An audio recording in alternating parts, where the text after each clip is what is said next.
إن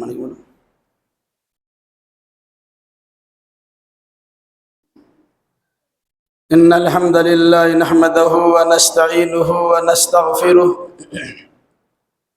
ونعوذ بالله من شرور أنفسنا ومن سيئات أعمالنا من يهده الله فلا مضل له ومن يضلل فلا هادي له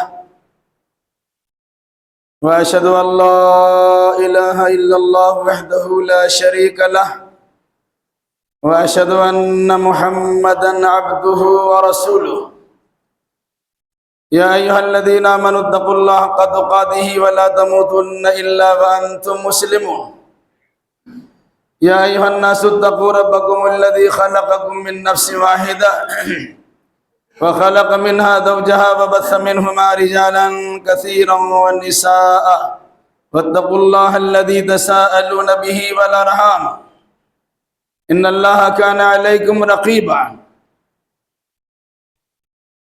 يا أيها الذين آمنوا اتقوا الله وقولوا قولا سديدا يصلح لكم أعمالكم ويغفر لكم ذنوبكم ومن يطع الله ورسوله فقد فاز فوزا عظيما أما بعد فإن خير الحديث كتاب الله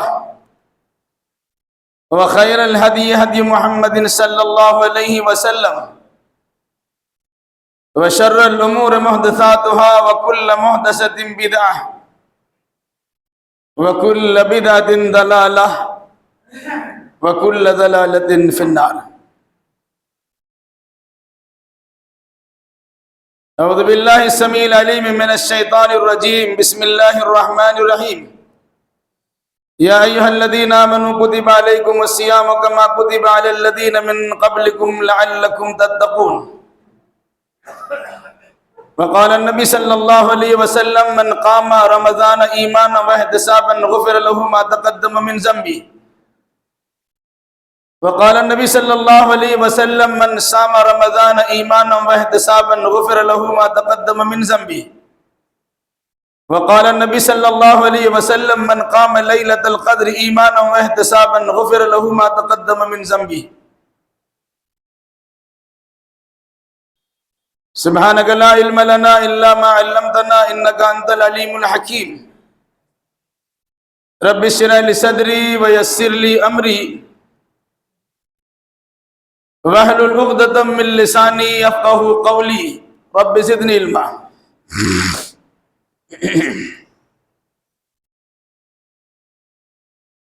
حمد و ثنا، بڑائی و کبریائی، تعریف و توصیف اور تحمید و تقدیس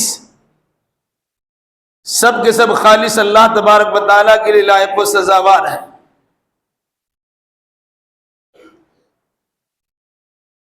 درود و سلام نازل ہو جملہ انبیاء کرام علیہم السلام پر، خصوصاً امام الانبیاء، محبوب کبریا، شافع روز جزا، مصدر مہر و وفا، احمد مصطفیٰ محمد مصطفیٰ صلی اللہ علیہ وسلم پر. اللہم صلی علی محمد وعلی آل محمد کما صلیت علی ابراہیم وعلی آل ابراہیم انکا حمید مجید.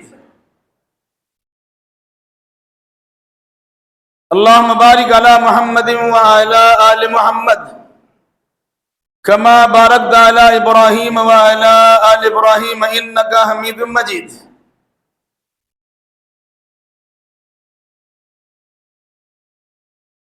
بزرگوں، نوجوان ساتھیوں، پردہ نشین ماں اور بہنوں،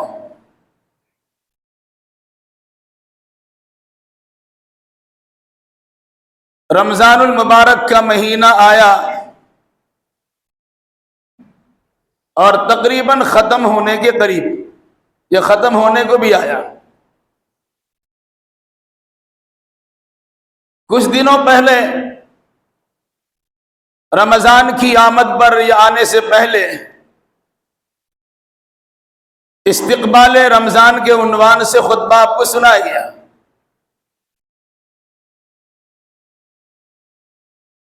کہ رمضان کا استقبال کس طرح کیا جائے۔ رمضان نامی مہمان تشریف لانے والے ہیں، ان کا ادب و احترام کس طرح کیا جائے۔ سال کے 11 مہینوں میں 11 مہینوں پر فضیلت رکھنے والا مہینہ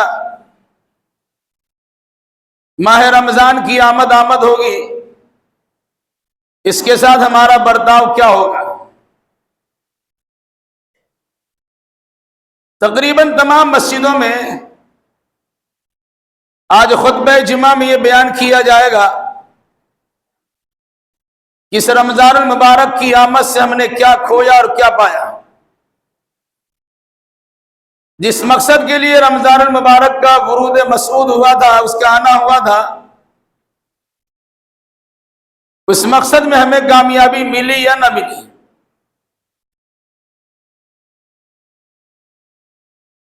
پھر رمضان کا آخری جمعہ ہونے کی حیثیت سے بہت سے لوگ ظاہری دکھ درد کا اظہار بھی کرتے ہیں۔ رمضان کی آمد پر خوشی کا اظہار تو نہ ہو سکا، البتہ اس کے جانے پر مگرمچھ کی آنسو بہا کر اس کا الوداع کہنے کے لیے بھی تیار ہوتے ہیں۔ یاد رکھیے گا، الوداعی جمعہ کے نام سے کوئی جمعہ نہیں ہوتا، اس عقیدہ و نظریہ سے کوئی خاص عبادت بھی نہیں ہوتی۔ عام طور سے جو انسان رمضان المبارک کے جمعوں میں شرکت نہ کیا ہوگا، بطور خاص رمضان کے اخیر جمعہ میں شرکت کرنے کے لیے اپنی آفس سے چھٹیاں تک لی ہوگی۔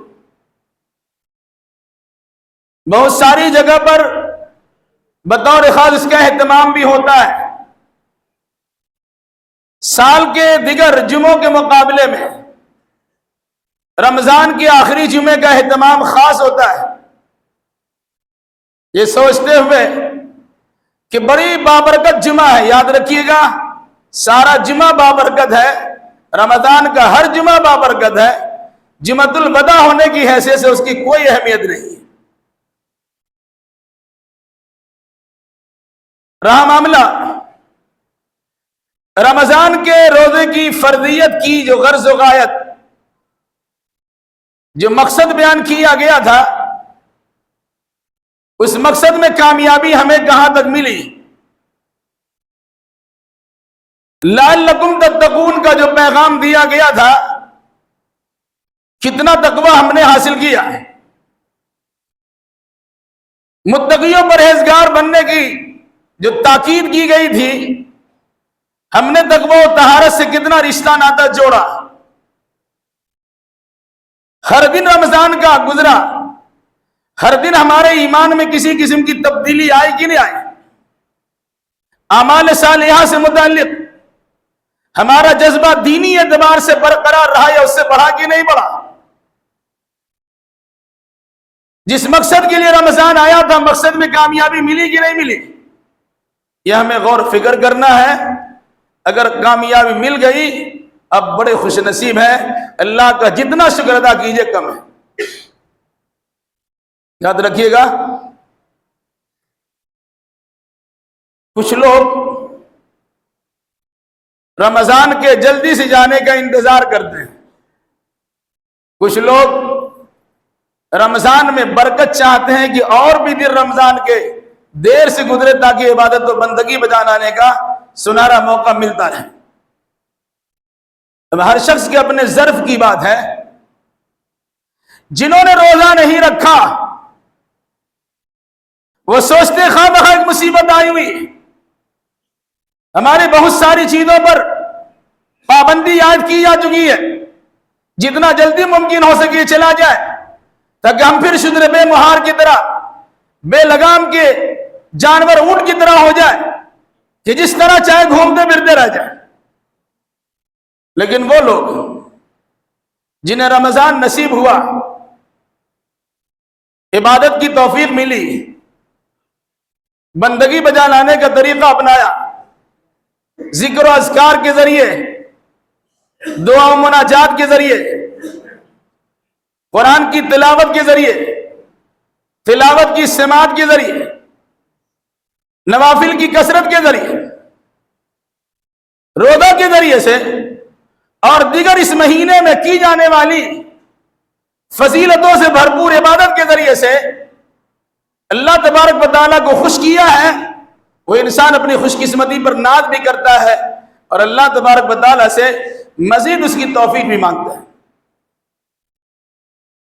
ایسے بھی لوگ ہمارے درمیان ہیں جنہوں نے عبادتیں تو کی ہیں لیکن انہیں کسک باقی رہ گئی ہے کہ شاید عبادت ہماری مکمل نہ ہو سکی، جیسی عبادت چاہیے تھی ویسی عبادت ہم نے نہیں کی ہے۔ وہ بھی انسان اللہ تبارک و تعالیٰ کی بارگاہ میں اپنی کوتاہیوں پر اشک ندامت بہا کر اپنے گناہوں کی معافی تلافی کی دعا کرتا ہے کہ الہی جو ہو گیا وہ ہو گیا، مزید ہمیں کچھ کچھ دن بچے ہوئے ہیں، مزید اچھے اعمال کرنے کی توفیق عطا فرما اور اسے شرف قبول کر لے۔ یہ اس کے دل کی آواز اور دل کی دھڑکن ہوا کرتی ہے۔ یہ بات اس سے پہلے آپ کو سنائی جا چکی ہے اور ہمیشہ سنتے رہتے ہیں کہ رمضان نیکیوں کے لیے موسم بہار کا مہینہ ہے۔ بڑے بڑے سخت دن انسان بھی اس مہینے میں اللہ کی بندگی کے طرف مائل ہو جاتے ہیں اور اپنی سہولت کے مطابق، اپنی حیثیت اور استطاعت و طاقت کے مطابق اللہ کی بندگی بجا لا کر اللہ کے قرب خاص میں جگہ پانے کی بھرپور کوشش بھی کرتے ہیں، جس کا عملی مشاہدہ آپ نے کیا۔ یہ بات بھی آپ کے سامنے آئی کہ اللہ تبارک و تعالیٰ بڑا غفور رحیم ہے، ایک طرف گناہ معاف کرنے پر آتا ہے تو معافی کا انبار لگا دیتا ہے، اور جب رحمتیں کرنے پر آتا ہے تو رحمتوں کا دریا بہا دیتا ہے۔ انسان اللہ کی رحمتوں سے اور اللہ کی مغفرتوں سے اپنے دامن کو بھرتا ہے اور اللہ تبارک و تعالیٰ سے پر امید ہو کر بار بار دعا کرتا ہے الہی ہم پر رحم بھی فرما اور ہماری مغفرت بھی فرما دے۔ اس کے لیے اللہ تبارک و تعالیٰ نے خود اپنے ذریعے سے اور اپنے رسول کے ذریعے سے جو احکامات دیے، اب اس کا عملی جامہ بھی پہنا رہے ہیں اور پہنانے کی کوشش کرتے ہیں۔ آخر تراویح کی نماز آپ نے کیوں پڑھی؟ یہ تو نفل اور سنت عبادت ہے۔ ارادہ آپ کا یہ تھا کہ اللہ کے نبی نے فرمایا جو انسان رمضان میں قیام اللیل کرے گا اس کی خطا معاف کر دی جائے گی، آپ نے کوشش کی ہے۔ اب رمضان کا روزہ اس لیے رکھتے ہیں کہ اللہ کے نبی صلی اللہ علیہ وسلم کا اعلان تھا کہ جو انسان رمضان کا روزہ ایمان اور ثواب کی امید کے ساتھ رکھتا ہے ایسے انسان کے گناہ بخش دیے جاتے ہیں۔ آپ نے 3 دن شب قدر کی، شب قدر کی شباشی کی ہے، قدر کی راتوں میں جاگ کر اللہ کی بندگی کی ہے۔ کون سا جذبہ تھا؟ صرف یہی جذبہ تھا کہ اللہ کے نبی صلی اللہ علیہ وسلم کا فرمان کہ جو انسان شب قدر میں اللہ کی بندگی کرتا ہے اور وہ رات جاگ کر گزارتا ہے، اللہ کی عبادت میں لگا دیتا ہے تو اللہ اس کے گناہ کو اور اس کی خطاؤں کو بخش دیتا ہے۔ اسی جذبے، اسی ارادے، اسی تمنا، اسی امنگ اور اسی امید کے ساتھ ہم نے رمضان گزارا بھی ہے اور اس کی 3 راتیں اخیر کی جو شب قدر کی حیثیت سے مانی اور جانی پہچانی جاتی ہے ہم نے اسے گزارا بھی ہے۔ رہا معاملہ بالکل اخیر ایام کا، یہ اللہ تبارک و تعالیٰ کا بے انتہا رحم و کرم ہے کہ اللہ انسان کو توفیق بھی دیتا ہے، اچھے اعمال بجا لانے کی وہ کوشش بھی کر لیتا ہے، لیکن انسان ہے بشری کمزوری ہو سکتی ہے۔ ان کمزوریوں کے ازالے کے لیے اللہ کے نبی صلی اللہ علیہ وسلم نے کچھ اور بھی اعمال فرما دیے، عطا فرما دیے، یا کچھ اعمال کرنے کی تاکید فرما دی۔ یہ سب کام کر لوگے، جو ہلکی پھلکی بھول ہوئی ہوگی، جو خطا اور لغزش ہوئی ہوگی، اللہ اسے بھی بخش دے گا۔ اس کے لیے بالکل رمضان کے اخیر میں جب چاند نکلتا ہے، رمضان ختم ہو گیا، عید کی رات ہوتی ہے، تو آپ کے ذمہ ایک فریضے کی حیثیت سے صدقۃ الفطر عائد کیا جاتا ہے۔ مسلمان ہونا ہے، مرد ہو، عورت ہو، بوڑھا ہو، بچہ ہو، جوان ہو، بیمار ہو، صحت مند ہو، آزاد ہو یا غلام ہو، فقیر ہو یا امیر ہو، ہر انسان کی ذمہ اللہ کے نبی صلی اللہ علیہ وسلم نے اس کے روزے کی صفائی کے لیے اور اس کے ذریعے سے مسکینوں کو کھانا کھلانے کے لیے اللہ تبارک و تعالیٰ نے 1 سا غلہ فرض کیا ہے۔ اندازہ لگائیے 30 روزوں کی صفائی ہے اور 2.5 کلو غلہ میں آپ کا کام چل جاتا ہے، آپ کا مسئلہ حل ہو جاتا ہے۔ اس پر بھی کٹوتی کی بات آتی تو لوگ آدھا ہی کرنے کی کوشش کرتے ہیں۔ ہونا تو یہ چاہیے تھا کہ مزید اپنی جانب سے اضافہ کرتے کہ اللہ تبارک و تعالیٰ کے بندوں کو کھلانے پلانے کا نظم بھی ہو جاتا اور ہمارے خطاؤں کی معافی اور تلافی بھی ہو جاتی۔ تو ہر سال صدقۃ الفطر کی ادائیگی کا حکم ہمارے سامنے سنایا جاتا اور لوگ کوشش بھی کرتے ہیں کہ صدقہ ادا کرتے ہیں، لیکن یہ بات اس سے پہلے بھی آ چکی ہے کہ عام طور سے جس طرح کروڑوں کی زکوٰۃ ہماری برباد ہو جاتی ہے، اس طریقے سے کروڑوں کے صدقۃ الفطر کا بھی کوئی مصرف نظر نہیں آتا۔ ہر انسان اپنے اپنے انداز کا صرف اور خرچہ کرتا ہے، پتہ چلتا ہے کہ دے تو دیا ہے، کس کو دیا وہ پتہ نہیں، کہاں پہنچا اسے پتہ نہیں، قبول ہوا کہ نہیں ہوا اللہ کو معلوم ہے۔ یہاں پر ایک بات یاد رکھیے گا، صدقۃ الفطر میں قیمت کی ادا کرنے کا ثبوت نہیں ہے، لیکن دھڑلے سے اپنی سہولت کے لیے انسان قیمت ادا کر دیتا ہے، اور وہ بھی ذمہ دار کی طرف سے اعلان ہوتا 60-65 روپیہ اس مرتبہ صدقۃ الفطر کی رقم نکالی گئی ہے۔ اب اچھا کھانا چاہیں گے کسی ہوٹل چلے جائیے تو اندازہ ہوگا ایک وقت کے کھانے میں خرچہ آپ کا کیا ہوتا ہے، اور صدقۃ الفطر جو آپ کے گناہوں کی صفائی کا ذریعہ ہے اور مسکین کو کھانے کھلانے کا ذریعہ ہے، آپ 65 روپیہ میں کام نکال لیتے ہیں۔ جبکہ اللہ کے نبی صلی اللہ علیہ وسلم کے زمانے میں سونے چاندی تو موجود تھے، لیکن آپ نے سونے چاندی کا استعمال نہیں کیا، آپ نے غلہ جات کا استعمال کیا۔ صحابہ کرام اس زمانے میں جو عام خوراک ہوتا تھا اس میں سے نکالا کرتے تھے، کسی نے جو نکالا ہے، کسی نے کھجور نکالا ہے، کسی نے پنیر نکالا ہے۔ آج کے دور بھی آپ ہلکا پھلکا چاول استعمال کرتے ہیں، اپنی حیثیت سے زیادہ اچھے چاول بھی دے سکتے ہیں، باسمتی چاول دے سکتے ہیں، بریانی کی چاول دے سکتے ہیں، کھجور بھی دے سکتے ہیں، مکھن بھی دے سکتے ہیں، پنیر بھی دے سکتے ہیں، اور دیگر اشیاء بھی جو کھانے پینے کی ہے۔ اور جس علاقے میں گوشت ہی کھانا ہے، عام غلہ جات کے مقابلے میں گوشت پہ زیادہ اکتفا کرتے ہیں، اس علاقے میں گوشت بھی صدقۃ الفطر میں دیا جا سکتا ہے، وہ بھی کھانے کی چیز ہے، لیکن اس پر ہماری توجہ نہیں آتی۔ ہم سوچتے ہیں کسی طرح دے دیا ہمارا مسئلہ حل ہو جائے گا۔ اللہ کے نبی صلی اللہ علیہ وسلم نے جیسی چیزوں کے استعمال کرنے کی تاکید کی ہے اور صحابہ کرام نے اس پر عمل کیا ہے، ہمیں اسے اپنانے کی ضرورت ہے۔ آپ جس علاقے میں رہتے ہیں غلہ اسی علاقے میں تقسیم کیجئے، آپ کے گھر کے جتنے فرد ہو اس کی طرف سے آپ ادا کیجئے۔ بطور خاص رمضان کے اخیر دن جب چاند ہو گیا شوال کا، تب یہ فریضہ عائد ہوتا ہے اور عید کی نماز سے پہلے پہلے اس کا وقت رہتا ہے۔ البتہ صحابہ کرام جمع کرنے کے لیے 1-2 دن پہلے جمع کرتے تھے تاکہ تقسیم کیا جا سکتا ہے، یہ غلہ اور یہ صدقۃ الفطر۔ آپ نے صدقۃ الفطر کے ذریعے سے اپنی خطاؤں کی تلافی کرا لی، اپنے گناہوں کی معافی کرا لی، لغو و لعب سے اپنے روزے کو پاک صاف کر لیا، اور اپنے ذریعے سے اپنے علاقے کے قرب و جوار کے یتیم و نادار مسکینوں لاچار ایسے ہی انسان کی آپ نے کفالت کر دی۔ کم سے کم ایک دن تو وہ عید کے دن اچھا کھانا کھا لے اور اچھے انداز میں خوشی کا اظہار کر لے، لیکن اس کی بھی توفیق نہیں ملتی ہے۔ اس پر بہت سے لوگ توجہ ہی نہیں دیتے ہیں۔ تھوڑا پیسہ نکالا، عید کی نماز آتے ہوئے 5 روپیہ 10 روپیہ 8 آنا 1 روپیہ کر کے کسی کو بانٹتے چلے گئے اور سمجھتے ہیں کہ آپ نے فطر ادا کر دیا۔ بہت سے لوگ تو ایسے بھی ہیں، عید کی یہاں بیٹھے ہوئے ہیں، عید کی مسلح بیٹھے ہوئے ہیں اور وہی نکال دیتے ہیں۔ عیدگاہ پہنچنے سے پہلے پہلے آپ کو نکالنا ہے، لیکن چونکہ اس کی کوئی اہمیت ہماری نگاہ میں نہیں ہے، جس طرح چاہ کر دیا۔ میرے بھائیوں اس چیز کو یاد رکھیے گا۔ تو صدقۃ الفطر در حقیقت یہ فوری ریلیف ہے، اچانک کوئی کام پڑ گیا اس کے لیے، کل وہ عید کا دن ہے، اچھا کھائے گا پیے کہ نہیں کیا اس کے لیے بندوبست کر دیجئے۔ کیوں بندوبست کر دیجئے؟ تاکہ وہ بھی خوشی میں شامل ہو جائے اور اس کے بھی دکھ درد اور پریشانی وقتی طور سے کم دفع ہو جائے۔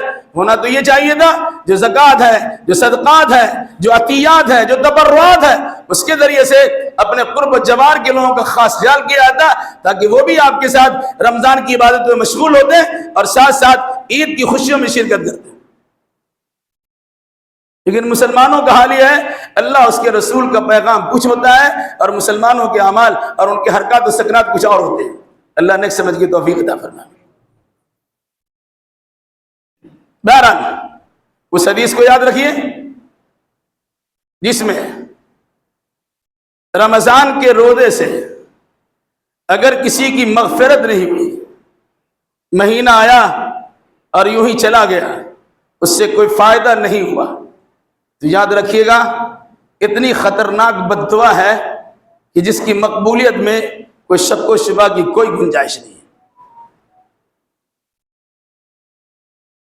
ایک لمبی حدیث میں 3 چیزوں کا تذکرہ ہوتا ہے۔ فذکر فإن الذکر تنفع المؤمنین، آپ نصیحت کرتے رہیے کہ نصیحت سے مومنوں کو فائدہ پہنچتا ہے۔ بار بار حدیث اس لیے سنائی جاتی ہے کہ اگر ہمارے اندر کوتاہی ہو گئی ہو تو اس کی صفائی ستھرائی کر لی جائے گی۔ مسجد نبوی ہے، منبر رسول ہے، جبریل امین کے موجودگی ہے، رسول امین سامنے ہے، صحابہ کرام کا مجمع ہے، ہو سکتا ہے رمضان کا مہینہ ہو اور ہو سکتا ہے کہ جمعہ کا دن بھی ہو۔ غور کیجئے گا،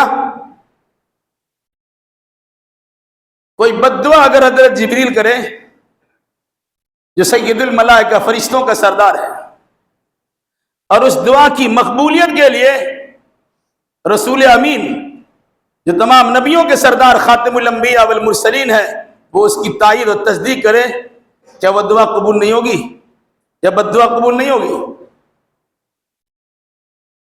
اب غور کیجئے گا، جہاں اللہ اس کے رسول نے ہمیں صحیح ڈگر پر لگانے کی کوشش کی ہے، راستہ بھی دکھایا ہے، سہولیات بھی فراہم کی ہے، جہنم تک کو بند کر دیا ہے اور جنت کا دروازہ کھول کر لالچ بھی دلایا ہے، تم جہنم میں کہاں جا رہے ہو، وہ دروازہ تو بند ہے، یہ جنت کا دروازہ کھلا، ادھر آتے کیوں نہیں ہو؟ یہ سارے اعمال کر لینے کے بعد اگر کوئی انسان رمضان کا مہینہ پاتا ہے اور اس کی بخشش کا سامان نہیں ہوتا ہے، اس کی مغفرت نہیں ہوتی ہے، وہ جنت میں جانے کے لائق نہیں ہوتا ہے، اس انسان سے بڑا بد نصیب کون ہو سکتا ہے؟ اور اس کی بد نصیبی پر جو اللہ کے نبی صلی اللہ علیہ وسلم نے جس بد دعا پہ تصدیق کی ہے، مہر لگائی ہے، اس بد دعا والی حدیث کو یاد رکھیے۔ شاید ہمارے اندر تھوڑی تبدیلی پیدا ہو جائے کہ اگر ابھی تک رمضان کا مہینہ جتنے اس کے ایام گزر چکے، 25واں رمضان چل رہا ہے، توفیق ابھی تک نہیں ملی ہے، تو 4-5 روزے جو بچے ہوئے ہیں، انت بھلا سو بھلا، اخیر میں کچھ اللہ تبارک و تعالیٰ کی ایسی بندگی کر لی جائے اور ایسا رویا دھویا جائے اور مغفرت کا اس طرح سوال کیا جائے کہ ہماری ساری خطا اور لغزشوں کو اللہ تعالیٰ معاف کر دیں اور پھر ہمیں جنت کا حقدار بنا دیں۔ یقیناً ہمیں اس سلسلے میں غور کرنا چاہیے۔ حدیث کیا ہے؟ حدیث یاد رکھیے گا، اسے حدیث منبر کے نام سے جانا جاتا ہے۔ تقریباً ہر سال رمضان کے مہینے میں تقریباً ہر منبر سے حدیث بیان کی جاتی ہوگی۔ ایک بار اللہ کے نبی صلی اللہ علیہ وسلم منبر کے 3 حصے ہوتے ہیں، پہلی سیڑھی پہ قدم رکھا تو فرمایا آمین، پھر دوسری سیڑھی پہ قدم رکھا فرمایا آمین، پھر تیسری سیڑھی پہ قدم رکھا فرمایا آمین۔ کسی نے سنا نہیں تھا کہ کس بات پہ آمین کہی۔ آپ کی آمین کے الفاظ تو سنیں، آپ کی زبان سے آمین کا کلمہ نکلا، آپ نے صحابہ کرام نے سنا، لیکن کس بات پر آپ نے آمین کہی ہے صحابہ کو پتا نہیں ہے۔ تبھی سوال کیا، یا رسول اللہ ایک عجیب سا ماجراج دیکھنے کو ملا، کبھی تو ایسا دیکھا نہیں گیا کہ منبر پہ چڑھتے ہو آپ نے آمین کہی ہو، آج 3 مرتبہ آپ نے آمین کہی، کیا معاملہ ہے؟ تو اللہ کے نبی صلی اللہ علیہ وسلم نے 3 بد دعاؤں کا تذکرہ کیا اور سید الملائکہ جبریل روح الامین کی دعا کا ذکر کیا۔ فرمایا حدیث میں آگے پیچھے کا معاملہ ہے، کوئی بھی ہو، ایک میں کسی میں ہے کہ پہلے رمضان کا تذکرہ ہے، پھر ماں باپ کا تذکرہ ہے، پھر درود کا تذکرہ ہے، یا پھر کوئی پہلے درود کا ذکر ہے تو ماں باپ کا تذکرہ بعد میں ہے، پھر اس کے بعد رمضان مغفرت کا تذکرہ ہے. الفاظ حدیث کے آگے پیچھے ہیں. چونکہ رمضان کا مہینہ ہے، اس مناسبت سے عام طور سے انسان یہ بیان کرتا ہے کہ جس انسان نے رمضان کا مہینہ پایا، بعد من ادرک رمضان فلم یغفر لہ، وہ انسان اللہ کی رحمت سے دور ہو جائے. جس نے رمضان کا مہینہ پایا پھر بھی اس کی مغفرت نہیں ہوئی. یہ جبریل نے آہستہ سے بد دعا کی اور اللہ کے نبی صلی اللہ علیہ وسلم نے زوردار آواز میں اس کی تائید کی اور آمین فرمائی. جبریل کی بد دعا صحابہ نے سنے نہیں ہے، لیکن اللہ کے نبی صلی اللہ علیہ وسلم کی تائید کو اور آپ کی آمین کو تو سن لیا صحابہ نے. کس بات پہ بد دعا دی؟ یہ ہمارے لمحہ فکریہ ہے، غور و فکر کرنے کا وقت ہے کہ رمضان آیا بھی اور جا بھی رہا ہے. اللہ نے اسباب و وسائل بھی فراہم کر دیے تھے، کچھ اعمال بدلا دیے، فلاں فلاں عمل کر لو گے مغفرت ہو جائے گی. راستہ بھی ہموار کر دیا، اسباب و وسائل بھی فراہم کر دیے، توفیق بھی کچھ دے دی. جہنم میں جانا تھا اس کا دروازہ ہی بند کر دیا. رحمتوں کا برکھا برسانے کے لیے جنت کی کھڑکیاں تک کو کھول دیا. پھر جبریل امین کا بار بار نزول فرمانا اور اللہ تبارک و تعالیٰ کی جانب سے رحمتوں کا برکھا برسانا اور مغفرت عامہ کا اعلان کر دینا، یہ ہر رات کا معاملہ یہ اللہ تبارک و تعالیٰ کی جانب سے فرشتوں کا اعلان ہوتا ہی رہا. الگ سی بات ہے کہ ہمارے کان میں قوت سماعت نہیں ہے کہ جس کے ذریعے سے ان کلمات کو ہم سن سکے. لیکن یاد رکھیے گا، ہمارا کان کا سنا ہوا غلط اور جھوٹ ہو سکتا ہے، لیکن اللہ کے نبی صلی اللہ علیہ وسلم کا صحیح فرمان جو صحیح سند کے ساتھ ہمارے پاس موجود ہے، اس میں جھوٹ کا کوئی شائبہ نہیں ہے. کیا فرمایا؟ اللہ تعالیٰ ہر رات، رمضان کے ہر رات، ذالک فی کل لیلہ، کثیر تعداد میں لوگوں کی مغفرت فرماتا ہے. ہمارا آپ کا شمار ان مغفرت یافتہ لوگوں میں ہے کہ نہیں ہے؟ گریبان جھانکیے اور فیصلہ کر لیجیے. رمضان سے پہلے جیسے ہمارے حالات تھے، رمضان کے آنے کے بعد تبدیلی پیدا ہوئی کہ نہیں ہوئی؟ ایمان کے اندر جلا پیدا ہوا کہ نہیں ہوا؟ اپنے ایمان کو ہم نے سدھارا کہ نہیں سدھارا؟ ایمان کی ہم نے تجدید کی کہ نہیں کی؟ ایمان کی خرابیوں کو اور اس کی آلائشوں کو دور کیا کہ نہیں کیا؟ اور ساتھ ساتھ احتساب، ثواب کی امید اور روزانہ کا جائزہ، احتساب کہ ہمارا عمل آج بڑھا یا گھٹا، ہمارے اندر دینی اسپرٹ پیدا ہوا، کم ہوا یا زیادہ، ہم اللہ کے قریب ہوئے کہ نہیں ہوئے، اللہ کی رحمتیں ہمیں مل رہی کہ نہیں مل رہی ہے، اللہ کی مغفرتوں کے سائے میں ہم جگہ پائے کہ نہیں پائے، اللہ نے ہمارے گناہوں کو بخشا کہ نہیں بخشا. احتساباً بھی ساری چیزیں شامل ہیں. جس نے رمضان کا روزہ رکھا ایمان کے ساتھ اور ثواب کی امید کے ساتھ، یا ایمان کے ساتھ اور اپنے اعمال کا محاسبہ کے ساتھ، غفر لہ ما تقدم من ذنبہ، اللہ کے نبی نے فرمایا اس کے گزشتہ گناہ معاف کر دیے گئے. جو انسان ان تمام چیزوں کے پا لینے کے بعد بھی رمضان کا مہینہ پایا، پھر بھی اس کی مغفرت نہیں ہوئی، پھر بھی اس کی معافی نہیں ہوئی، پھر بھی وہ جہنم سے نہیں بچ سکا، پھر بھی وہ انسان جنت میں داخل نہ ہو سکا، یا جنت میں داخل ہونے کے لائق اپنے آپ کو نہیں بنایا، تو جبریل امین نے کیا بد دعا کی؟ بعودا، وہ اللہ کی رحمت سے دور ہو جائے. وہ یہ بد دعا ہے. اب یہ بتائیے، رمضان کا مہینہ ہو، جمعہ کا دن ہو، مسجد نبوی ہو، جبریل امین کی بد دعا ہو اور رسول امین کی تائید ہو، کیا ایسی بد دعا کے قبول ہونے میں شک و شبہ کی گنجائش ہے؟ اب اگر رمضان ہمیں ملا ہے اور ہماری بخشش نہیں ہوئی ہے تو یاد رکھیے گا ہم سے بڑا بدبخت کوئی نہیں ہے کہ سارے اسباب و وسائل موجود ہیں لیکن اس کے باوجود بھی ہماری بخشش نہیں ہو رہی ہے.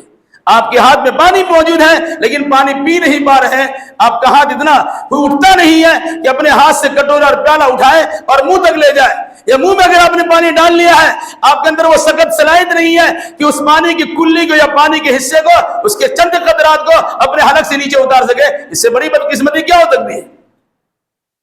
اللہ اپنی رحمتوں کے بے پناہ سمندر کے ساتھ ہمارے پاس موجود ہے، اور رمضان کے مہینوں میں یہ سارے اسباب وسائل ہمیں عطا کر دیا ہے، پھر بھی ہماری بخشش نہیں ہوتی ہے، تو ہم سے بڑا بدبخت کون ہو سکتا ہے؟ اس لیے ہمیں اپنی بدبختی سے نکلنے کے لیے باقی مادہ جو دن اور رات رہ گئے ہیں انہیں ہمیں اسی انداز سے گزار لینے چاہیے کہ شاید اللہ کی توفیق ہو جائے اور اللہ ہم پر نظر کرم کر دے اور ہماری خطاؤں کو بخش دے۔ یقیناً جس کو موقع ملتا ہے بڑا خوش نصیب ہے۔ بطور خاص ہمارے وہ بھائی، وہ عزیز جو اعتکاف کے لیے اپنے گھر بار کو چھوڑ کر کسی مسجد کے کونے میں بیٹھ کر اللہ کی مغفرت کے طلب کرنے کے لیے، اللہ کی رحمتوں کے سمندر میں ڈبکیاں لگانے کے لیے، اللہ تبارک و تعالیٰ سے اپنی آفات و بلیات کو دور کرانے کے لیے، اپنے گھر والوں، اپنے خاندان کے لوگوں، اپنے ماں باپ، اپنے رشتہ دار اور اپنے دوست احباب کے گناہوں کو بخشوانے کے لیے اللہ کے قرب خاص میں پہنچ کر اللہ سے لو لگاتے ہیں، ان سے میری گزارش ہے کہ ادھر ادھر کی بات کرنے کے بجائے خیمہ میں بند ہو کر کے اللہ تبارک و تعالیٰ سے خصوصی دعا کیجیے۔ بات کرنے کے تو بہت سارے اوقات ہیں اور بہت سارے دن آپ کے پاس موجود ہیں، اگر یہاں آ کر کے بھی ہم نہیں سدھرے اور ہماری اصلاح نہیں ہو سکی تو اس سے بڑا بدبخت اور کون ہو سکتا ہے؟ فیصلہ کر لیجیے۔ اس لیے ایک طرف ہمیں کہا گیا یہ سب مہمان اللہ کے ہیں، ان کی خدمت کرنا چاہیے، دوسری طرف ان بھائیوں سے گزارش کہ بھائی اللہ کے مہمان ہیں تو مہمان کی میزبانی اللہ تو کرتا ہی ہے، اللہ نے اپنے گھر میں آپ کو جگہ دیا ہے، اس مقام منصب کو سمجھیے کہ اللہ نے آپ کو چنا ہے، مختلف قسم کی آلائشوں سے نکالا ہے اور اپنے گھر میں ایک کنارے میں بند خیمے میں آپ کو دے کر آپ کو اللہ سے لو لگانے کا خصوصی موقع عطا فرمایا ہے۔ آپ سے گزارش ہے اپنے لیے بھی دعا کیجئے، ہمارے لیے بھی دعا کیجئے، مسجد کے لیے دعا کیجئے، انتظامیہ کے لیے دعا کیجئے، اپنے گھر والوں کے لیے دعا کیجئے، رشتہ داروں کے لیے دعا کیجئے، اور ساتھ ساتھ جو ملک کے حالات ہیں اور پوری دنیا میں جو بدامنی کی کیفیت پائی جاتی ہے ان کے لیے بطور خاص دعا کیجئے۔ اللہ آپ کی دعا کو قبول فرمائے اور دعا کرنے کی توفیق بخشے۔ بالکل اخیر کی بات، رمضان ختم ہوتا ہے، صفات شکریہ کے طور پر انسان دوگانہ ادا کرنے کے لیے عید کے دن کی تیاری کرتا ہے، اپنی اپنی سہولت کے مطابق اس کی تیاری ہوتی ہے۔ ایسے بھی لوگ ہیں جن کے پاس اسباب وسائل نہیں ہے، پڑوس کے لوگ، دوست احباب بھی اس کے لیے انتظامات کر دیتے ہیں۔ ایک بات یاد رکھیے گا، بعض چیزیں بظاہر بڑی اچھی لگتی ہے لیکن وہ شریعت کی مخالفت ہونے کے نتیجے میں اب اس کو انجام نہیں دے سکتے۔ جہاں شریعت کی گنجائش ہے اسے ضرور برتنا چاہیے۔ کچھ نوجوانوں کو سنا گیا اس مرتبہ عید کی نماز میں مزہ نہیں آئے گا، عید کی نماز میں اچھا کپڑا پہننا اور نیا کپڑا سلانا کیا بات ہے؟ ہمارے فلسطین میں ماں بہن بھائی بیٹے بیٹیاں سب حیران و پریشان ہیں، ان کی خوشی میں شرکت، ان کے غموں میں شرکت چاہیے یا خوشی منا کر کیا کریں؟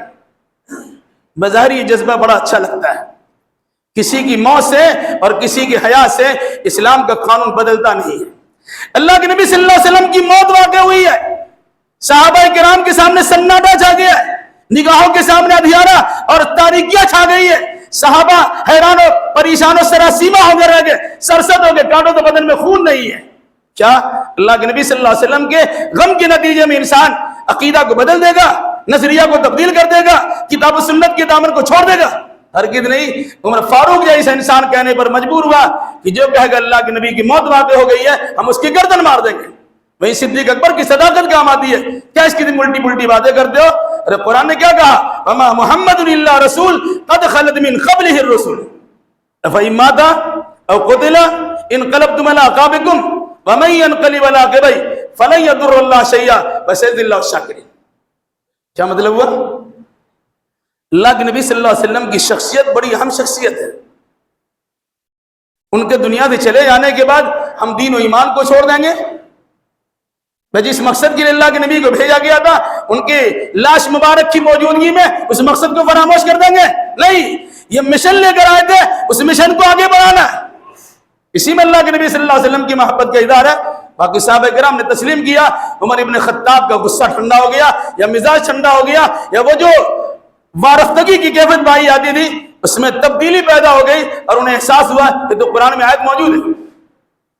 اچھی بات ہے فلسطینیوں سے تعلقات پیدا کیجیے، صرف زبانی جمع خرچ کرنے کے بجائے وہاں کچھ ریلیف بھی پہنچائیے، وہاں اپنے رقوم کو داخل کروائیے، اپنی جانب سے سہولیات پہنچائیے، وہاں کے MPC سے رابطہ قائم کیجئے اور اپنی رقم وہاں تک پہنچوائیے۔ یہ تو ہوتا نہیں ہے، لیکن اس مرتبہ عید کا کپڑا نہیں بنائیں گے۔ نہیں بناؤ گے تو کون بہت بڑا کام کر لیا آپ نے؟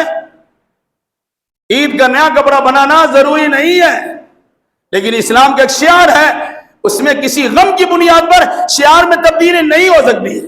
ہاں، اس میں سے کچھ کٹوتی کیجئے، کچھ پیسے وہاں بھجوا دیجئے، اور سب سے بڑی بات یہ ہے اگر آپ وہاں تک نہیں پہنچ سکتے ہیں تو کم سے کم آپ کی جسم و جان سے یہ عطا پتہ چلنا چاہیے کہ واقعہ ارض فلسطین کے لیے اور فلسطین کے بھائی بہنوں کے لیے اب غمگین بنے ہوئے ہیں۔ آپ کے چہرے سے جھلکنے چاہیے، آپ کے حرکات و سکنات سے وہ حالات نمودار ہونے چاہیے۔ اگر ایسا نہیں ہے تو خواہ کپڑے نہیں بنائیں گے تو یہ کوئی مسئلہ نہیں، کوئی معنی نہیں رکھتا ہے۔ بہرحال عید اللہ کے نبی صلی اللہ علیہ وسلم کے فرمان کے مطابق، بلکہ قرآن کے اعلان کے مطابق وَلِتُكْمِلُوا الْعِدَّةَ وَلِتُكَبِّرُوا اللَّهَ عَلَى مَا هَدَاكُمْ وَلَعَلَّكُمْ تَشْكُرُونَ۔ گنتی پوری کیجئے، اللہ کی بڑائی کا اظہار کیجئے۔ جو اللہ نے توفیق دی ہے، روزہ رکھا، نماز پڑھی، صدقہ کیا، زکوٰۃ دی، تلاوت کی ہے، مناجات کی اور بہت سارے نیک اعمال کیے، جو اللہ نے توفیق دی ہے، اس کی مزدوری کے وصول کرنے کے لیے اللہ تبارک و تعالیٰ کی بارگاہ میں پہنچیے اور 2 رکعت نماز پڑھ لیجیے۔ عید کی نماز یا بقرعید کی نماز میدان میں پڑھنا سنت ہے۔ یاد رکھیے گا، میدان میں جہاں مرد حضرات جائیں گے وہاں عورتوں کو بھی جانا ضروری ہے، وہاں بچوں کو بھی جانا ضروری ہے۔ یہاں تک کہ جن عورتوں کے پاس پردے کا سامان نہیں ہے، چادر نہیں ہے، وہ اپنی دوسری سہیلی اور دوسری بہنوں کے چادر میں لپٹ کے جائے گی مگر جائے گی، بلکہ وہ بہنیں، وہ مائیں جو نماز پڑھنے کی پوزیشن میں نہیں ہے، ماہواری کمزوری سے وہ 2-4 ہونے کے نتیجے میں نماز نہیں پڑھ سکتی ہے، کہا ایسی خواتین کو بھی عیدگاہ لے جا، ان کی جگہ تھوڑی الگ کر دو۔ وہ فَاشْتَرَكْنَا، وہ اللہ کے نبی صلی اللہ علیہ وسلم کے فرمان کے مطابق ذکر میں، خطبہ کی سماعت میں اور دعا میں شامل ہوں گی، وہ نماز نہیں پڑھیں گی۔ یہ اہمیت ہے عورتوں کو عیدگاہ لے جانے کی۔ صحابہ کرام کا عمل کیا تھا؟ جن جن پر ان کا زور چلتا تھا انہیں عیدگاہ ضرور پہنچاتے تھے۔ عیدگاہ پہنچے گا، وہاں نہ پہلے نہ بعد کوئی سنت ہے، نہ کوئی اذان ہے، نہ کوئی اقامت ہے، بس پہنچیے، وقت ہوا 2 رکعت نماز پڑھیے، خطبہ کی سماعت کیجیے، دعا کیجیے، اپنے گھروں کو جائیے، پھر مبارکبادی پیش کرتے رہیے۔ یہ ہے عید جو رمضان کے گزرتے ہی دوگانہ کی ادائیگی کی شکل میں اللہ کے نبی صلی اللہ علیہ وسلم نے ہمیں عطا فرمائی ہے، جس میں کھیل کود نہیں ہے، الٹی سیدھی حرکتیں نہیں ہیں، شراب و کباب کی مجلسیں اور محفلیں نہیں ہیں، بھرابادی کرنا نہیں ہے، مختلف قسم کی سواریوں پر تیز رفتار سواری کے ذریعے اس طرح گاڑیاں دوڑانا کہ کمزور دل والے کا ہارٹ فیل ہو جائے یا کوئی کمزور گر جائے، اس کے ہاتھ پاؤں ٹوٹ جائے، یہ نہیں ہے۔ بڑے بڑے ڈیک چڑھا لینا اور عمدہ کھانا کھا لینا یا نفیس قسم کے کپڑے پہن لینا یا اپنے اسباب وسائل کو فراہم کر لینا، یہ عید نہیں ہے۔ عید تو اس کی ہوتی ہے جو رمضان کے مہینے میں عبادتیں کی ہے، اللہ تبارک و تعالیٰ نے مغفرت عامہ کا اعلان کر دیا، اس کے شکریہ میں اللہ تبارک و تعالیٰ کے سامنے 2 رکعت ادا کرنے کے لیے میدان میں جاتے کہ الہی کھلے فضا میں، میدان میں، سڑکوں کو گواہ بناتے ہوئے، گلی کوچوں کو گواہ بناتے ہوئے، تیری بڑائی کا اظہار کرتے ہوئے، میں اپنی کمائیگی کا اعتراف کرتے ہوئے تیری بارگاہ میں دوگانہ ادا کر کے تیری مغفرت کا سوال کرتا ہوں۔ یہ ہے عید۔ اس لیے رمضان گزر رہا ہے، 4-5 دن باقی رہ گئے، ابھی بھی محتاج زندگی گزارنے کے لیے تیار ہو جائیے۔ 5 راتوں میں سے 3 راتیں صرف ہو گئی، گزر گئی، اب 2 راتیں باقی ہیں۔ ہو سکتا ہے وہی باقی 2 راتوں میں سے کوئی ایک رات شب قدر ہے، اگر آپ نے اس میں عبادت کر لی، 1 رات کی عبادت 30,000 رات کی عبادت سے بہتر ہو جائے گی۔ 83 سال 4 مہینوں کی عبادت سے بہتر ہو جائے گی۔ اب اندازہ لگا لیجئے، اگر اللہ نے توفیق دی ہے اور آپ کو توفیق ملی، آپ نے عبادت بھی کر لی، اللہ تبارک و تعالیٰ پر چھوڑ دیا الہی تیری بخشش کا دریا عام ہے، ہم تیری رحمت کے سمندر میں غوطہ زنی کرنے کے لیے تیار ہے، ہماری مغفرت فرما دے، ضرور بھی ضرور اللہ تعالیٰ معاف فرمائے گا۔ میری گزارش ہے کہ جو ایام گزر چکے اس پر غور کیجئے، جو ایام باقی ہیں اسے مد نظر رکھیے اور اپنے حالات کی اصلاح کیجئے، اپنے ساتھ دوست احباب، رشتہ دار، غریب پڑوسی، ان کا بھی خاص خیال کیجئے، پڑوسی کا خیال کیجئے، غریب ہو یا غیر، تمام کے ساتھ آپ کے ایسے برتاؤ ہو کہ آپ نے خوشیاں منائی ہیں انہیں بھی اپنی خوشیوں میں شرکت کیجئے اور شریک کیجئے۔ اللہ ہمیں اس کی توفیق عطا فرمائے۔ الہی جو ہمیں بیمار انہیں شفا کامل و عاجل عطا فرما دے۔ الہی جو مقروض ہے انہیں قرض ادا کرنے کی سہولیات فراہم کر دے۔ الہی جو ماخوذ گرفتار ان کے رہائی کے اسباب پیدا کر دے۔ الہی دینی دنیاوی اعتبار سے جو پریشان ہیں ان کی جملہ پریشانی کو دور فرما دے۔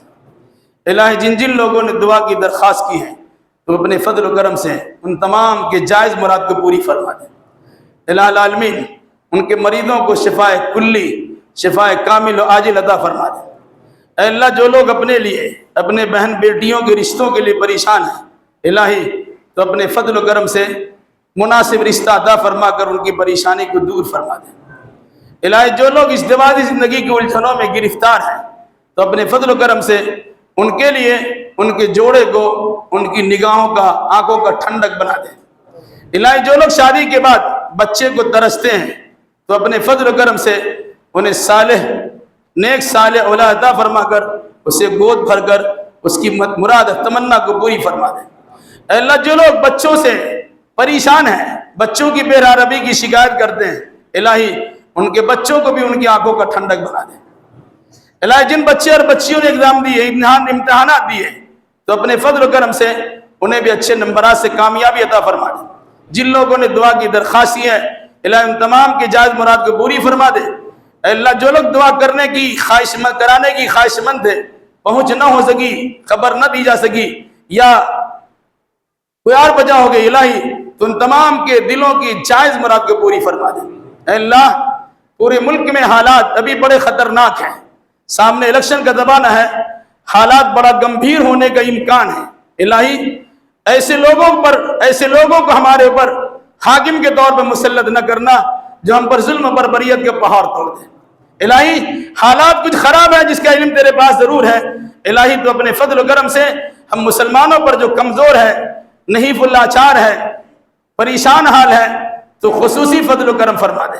اے اللہ اس میں کوئی شک نہیں ہم تیری بارگاہ میں دعا کرنے کی بھی لائق نہیں ہے لیکن تیرا بندہ ہے اگرچہ گندہ ہے اے اللہ تجھ سے دعا ہے تو ہمارے حالات پر رحم فرما اور ہماری پریشانی کو دور فرما دے۔ اے اللہ بھی سر دست جو پریشانیاں ہمارے فلسطینی بھائیوں کے ساتھ ہیں اے اللہ ان کے بھی حالات کی سدھار۔ سارے اسباب وسائل پہنچانے کی کوشش ہوتی لیکن پورے طور سے وہ چیزیں پہنچ نہیں پاتی الہی تو غیب سے ان کی مدد فرما دے۔ اے اللہ رمضان کے مہینے میں گرنے والے ان کے خون اور بہنے والے ان کے آنسوؤں کی لاج رکھ لے۔ اے اللہ ان کے ذریعے سے بھی ہماری پریشانی کو دور فرما دے کہ ہو سکتا ہے ان کی دعائیں بھی ہمارے حق میں ہو رہی الہی دنیا کے مسلمانوں کا امن بخش دے۔ وہ ہمارے لیے بھی دعا کرتے ہیں لیکن ہمارا حال یہ ہے ہم اس پر خاص توجہ نہیں دیتے۔ الہی ہماری بگڑی بنا دیں ہماری تقدیر کو سنوار دیں ہمارے مسئلے کو حل فرما دیں ہمارے معاملات کو درست فرما دیں ہمیں ظالموں کے ظلم سے بچا لے۔ اے اللہ ظالموں کے سینے پر تجھے بٹھاتے ہیں اور اس کے نفاق سے اس کی بیماری اس کی خرابی سے اس کی عداوت و دشمنی سے اور اس کی حق کی مخالفت سے اللہ تیری پناہ چاہتے ہیں۔ اللہم انا نجعلک فی نحورہم ونعوذ بک من شرورہم۔ سبحان ربک رب العزۃ عما یصفون وسلام علی المرسلین والحمد للہ رب العالمین۔